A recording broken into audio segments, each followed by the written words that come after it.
Tigers, welcome to a new edition of Tiger Network News. My name is Giselle. And I'm Caesar. On this week's news, there's playoffs in the Valley. And there will be a special guest joining us soon. I may not know all of you, but my name is Arlene Espinosa, and I work at the district office. And I'm the one that does all of the adult classes. So if your parents are in English classes, or your parents are attending some of our classes, it's me. Anyway, it's a pleasure to be here. But before we get started with our amazing guest, I want to have Mr. Brown and Ms. Blanca and all the students that were involved with getting all of this ready. I want you guys to stand up, and I want everybody to give them a round of applause. Mr. Brown and everybody is ready. Come on, don't be shy. All right, good. Thank you. Anyway, with that, I'm going to hand it over to Ms. Tan, because she's the one that has really worked hard on making sure this happens. So give it up. So here's a little bit about Gary Soto. Gary Soto has published more than 40 books for children, young adults, and adults, including Baseball in April, Too Many Tamales, Living Up the Street, A Summer Life, Buried Onions, and The Afterlife. He is the author of Oranges, the most anthologized poem in contemporary literature. He has been awarded fellowships from the Guggenheim Foundation and the National Endowment for the Arts 2 times. His New and Selected Poems was a 1995 finalist for both the National Book Award and the Los Angeles Times Book Award. In 1999, he was featured as NBC Person of the Week for his advocacy for reading. His books have sold 4 million copies nationwide and have been translated into French, Japanese, Italian, Korean, and Spanish. The Gary Soto Library Museum is located at the Fresno City College. He lives in Berkeley, California. Gary Soto's new books are Meatballs for the People, Proverbs to Chew On, The Spark, and Fire of It, a Shakespeare-themed play for the high school audience. Tigers, let's welcome Gary Soto.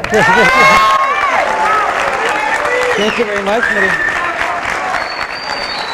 Okay. It's good to be in tranquility. I know that there's some activities after school, including soccer. You're going to play Exeter, and you're going to win. Okay, I know that. And then there's some wrestling that's going to take place in a week. I think it's a week. Is it a week? Tomorrow, mañana. Okay, so we're going to get out there. What's your name, young man? Okay, Felipe is going to wrestle.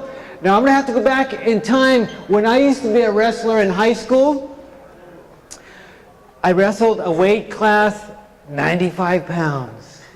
And the first time I wrestled, I was pinned in 13 seconds.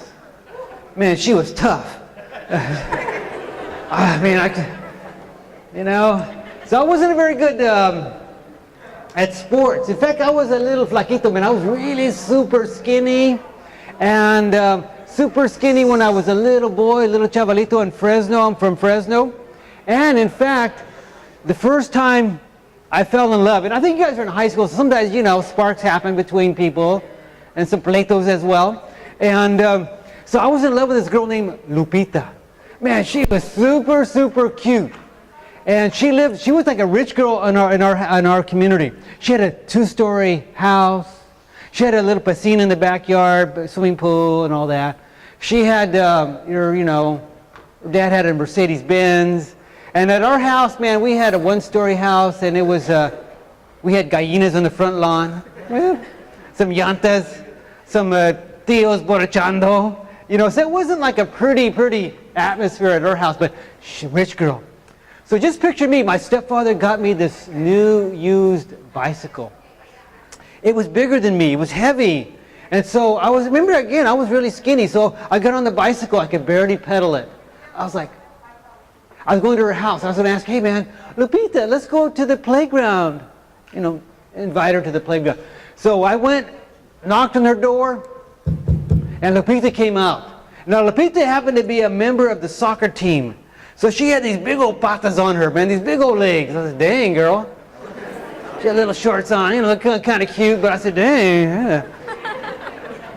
And she said, what do you want, Gary? I said, let's go down to the playground. We'll play a little tetherball, some dodgeball, and some kickball.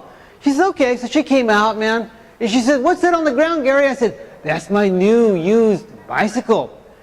Get on the bar here, little bar right here. So I had to pick it up and go, ah. I said, get over here, jump on it. So she got her big old nagas on it, you know, like, I said, dang, girl.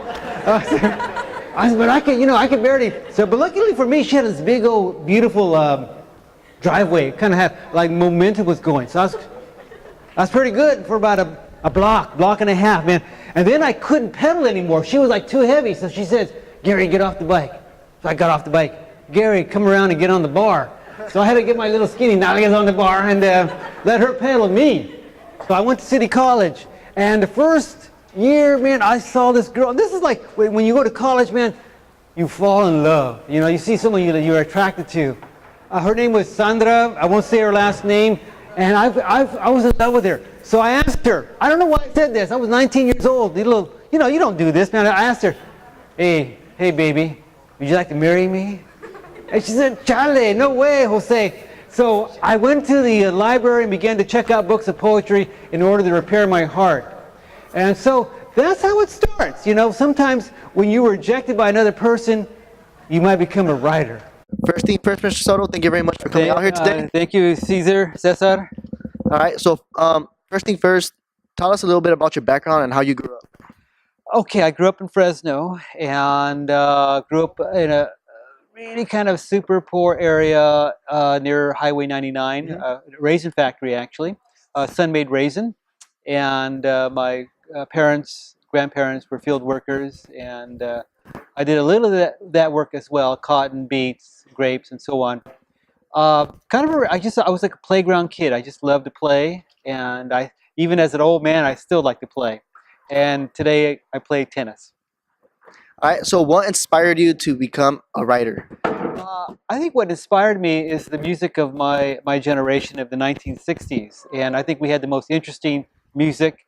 I can mention names of groups, but they were all kind of poetic, and so I wanted to do the same thing. My brother was an artist, and I felt there was words inside me, and I decided to try it.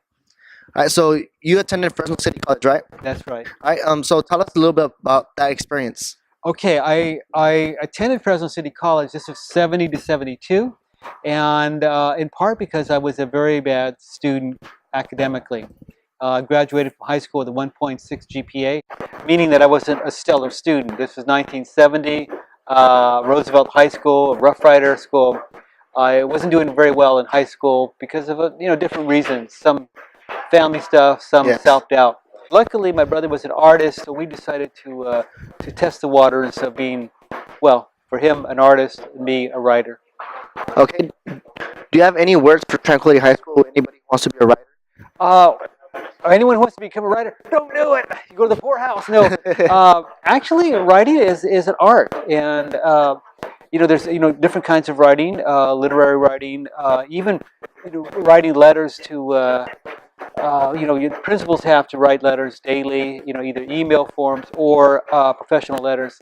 But writing is an art, and I think you have to stay with it. I'm not going to advocate writing as a career, because that's something wholly different. Yes. But I think polishing your skills as a writer, either in English or Español, those things are really important. And I like writing, and I write letters daily, often on my typewriter and sometimes on my computer. Okay, that's it. Thank you very much, Gary Soto. You're welcome. Wish you the best. Okay. Okay, I appreciate your attention today. You're going to beat Exeter, and you're going to do well in the wrestling match. Where's it? In Sierra where? Sierra Pacific. Please be nice to each other. I will see you on campus a little later. I know what's for lunch. Spaghetti. Thank you very much. Okay. This week is Valentine's Week. And love is in the air. Let's go check it out. Hi, I'm Chisaki Tere reporting live with the Tiger Network News, and today I'm here with Isaac Mendoza.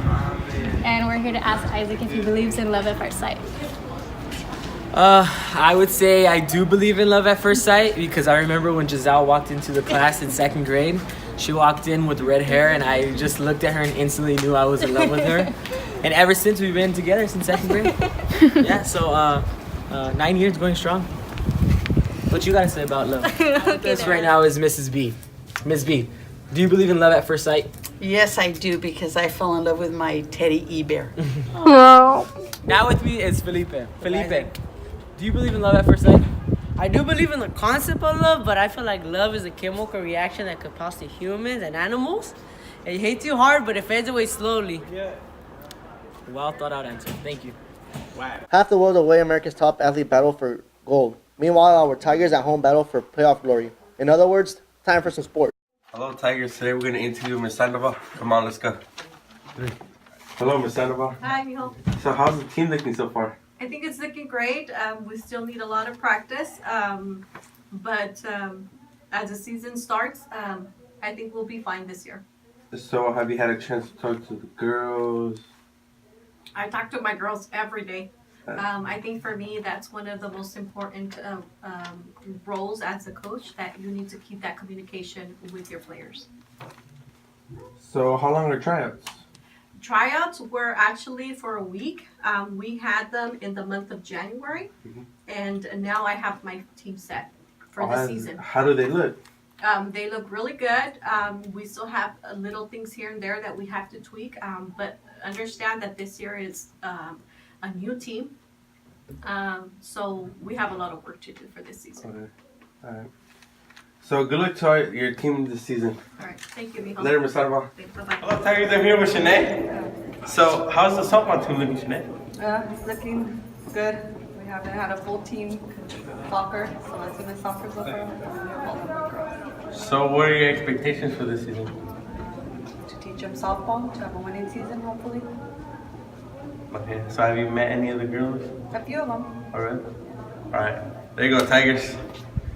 Until next time, Tigers, stay hungry.